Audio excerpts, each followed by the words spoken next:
When Mexican President Vicente Fox leaves office this week and Felipe Calderón takes his place, President Bush will be the last of the so-called three amigos.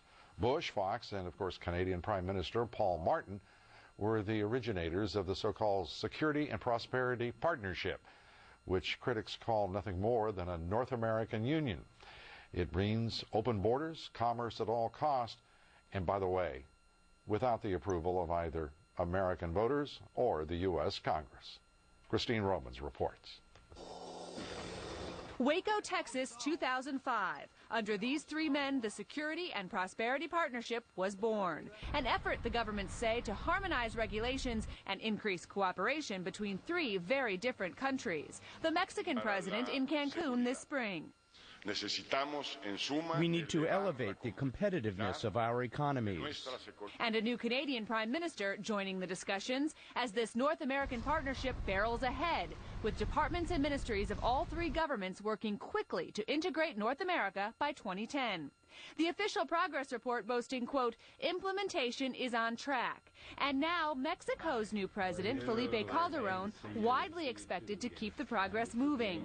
Critics, though, say there's too little transparency and no congressional oversight. There's nothing wrong with neighboring governments talking to each other, synchronizing their watches to make sure they're all on the same page in the cases of emergency or on trade issues or even on the flows of goods and people. But if policies are being made that the American people might oppose or that are contrary to the law, especially as it relates to immigration, they're doing something a bit more nefarious. He points to SPP documents urging the free flow of goods and people across borders and a wish list from business interests that borders remain open during a flu pandemic. Worse, critics say foreign policy elites are promoting a European-style union, erasing borders between the three countries and eventually moving to a single North American currency called the Amero. A Commerce Department spokesman, however, denies this, quote, there is absolutely no plan for a common currency. Speculation about that erupted again this week after some in the Canadian business contingent included it on a list of their long-term goals for the SPP. But people involved with the partnership between the three countries are very quick to distance themselves, Lou, from that very, very unpopular idea.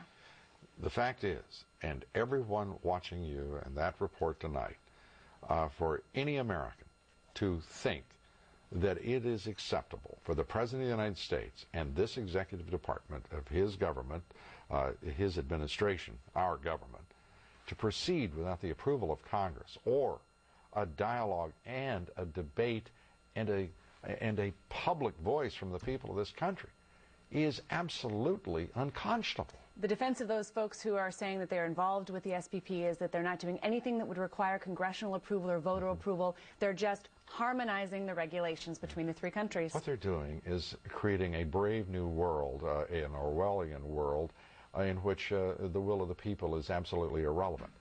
And I think we've had a sampling of what's going to happen to people who do that in the future. I can't imagine this standing. But then again, I couldn't imagine its beginning, nor the fact that it's gotten this far. Christine, thank you. Christine Romans.